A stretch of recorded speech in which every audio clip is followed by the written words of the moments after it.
शेतकऱ्यांच्या हितासाठी म्हणून ही खजाना विहीर त्या काळी बांधलेली आहे। 513 एकर जमिनीला या खजाना विहिरीचं पाणी इथून सुमारे 4 किलोमीटर लांब अंतरावर कुठल्याही यंत्राशिवाय या विहिरीचं पाणी हा बोगदा उंचीला 5 फूट आहे आणि याची जी रुंदी आहे ती जवळजवळ 2.5 फूट आहे। 13व्या शतकात मोहम्मद बिन तुघलकाने बिंदुसरा नदीचा प्रवाह बदलला होता। नमस्कार मित्रांनो, मी सिद्धेश्वर आणि आज मी आलेलो आहे बीड येथील खजाना विहीर हे पाहण्यासाठी आणि एक स्थापत्य शैलीचं उत्तम आणि सुंदर असं उदाहरण म्हणजे ही खजाना विहीर आहे।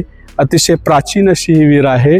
1500 काही या विहिरीमध्ये कुठलाही खजाना होता आणि तो काढला असं नाहीये किंवा इथे कुठला खजाना ठेवला होता असंही नाहीये। या विहिरीचं नाव खजाना विहीर आहे, त्यामागचंही अतिशय महत्त्वाचं वेगळं असं कारण आहे। कारण ही विहीर बांधण्यासाठी भरपूर असं त्यावेळी पैसा लागला होता, धन लागलं होतं, खजाना लागला होता, संपूर्ण खजाना रिकामा झाला होता, म्हणून या विहिरीचं नाव खजाना विहीर अशी ही विहीर आहे।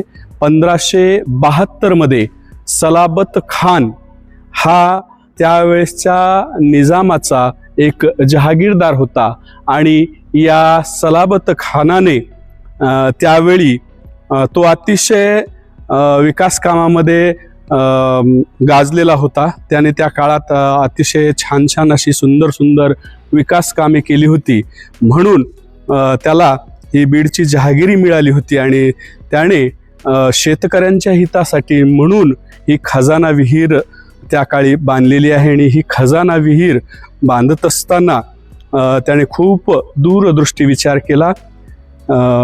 या खजाना विहिरीचं पाणी त्या काळी म्हणतात की 513 एकर जमिनीला या खजाना विहिरीचं पाणी इथून सुमारे 4 किलोमीटर लांब अंतरावर कुठल्याही यंत्राशिवाय या विहिरीचं पाणी त्या ठिकाणी त्या शेतीला जात होतं। आणि वैशिष्ट्य म्हणजे की जिथून पाणी नेलेलं आहे, जे बोगदे आहेत, हे बोगदे अगदी बिंदुसरा नदीच्या खालून नेलेले आहेत। हे वैशिष्ट्य मी तुम्हाला ते सांगणारच आहे। या खजाना विहिरीला 3 बोगदे आहेत, ज्यातील हा उत्तरेचा बोगदा जो आहे हा बोगदा उंचीला 5 फूट आहे आणि याची जी रुंदी आहे ती जवळजवळ 2.5 फूट आहे आणि या बोगद्याची लांबी 4 किलोमीटर आहे। जी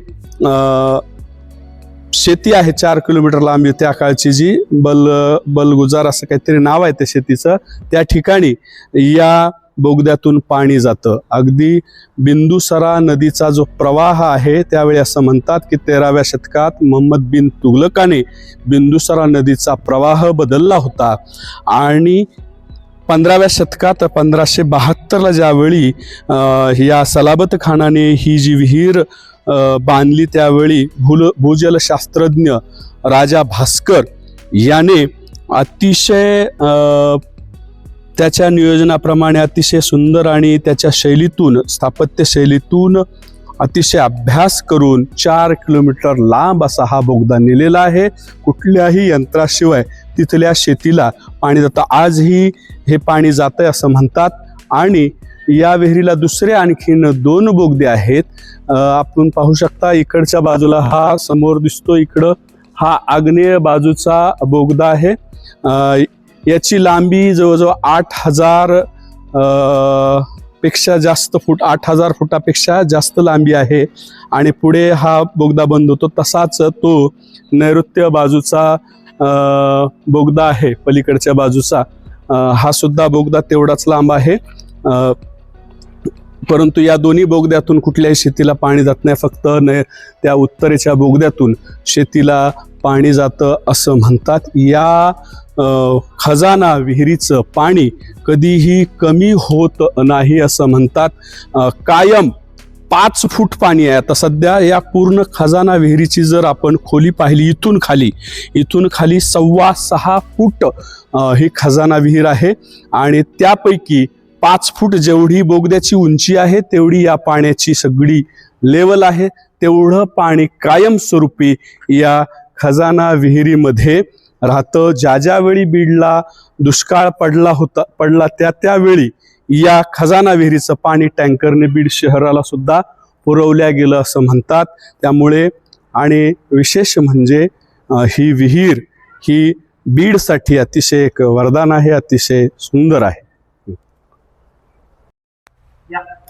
खजाना विहिरीची खोली जी आहे ती 23.5 फूट आहे. त्यापैकी एक टप्पा जो आहे इथपर्यंतचा हा जवळजवळ 17.5 फुटाचा हा टप्पा आहे.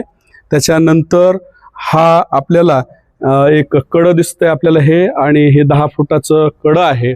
आणि त्याच्यानंतर पुन्हा दुसरा टप्पा हा 6.25 फुटाचा दुसरा टप्पा आहे.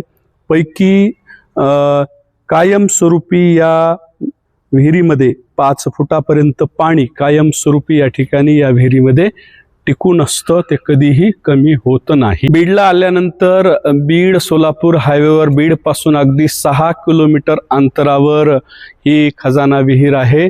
आपण इथे आल्यानंतर या खजाना विहिरीला भेट द्यायला विसरू नका. धन्यवाद.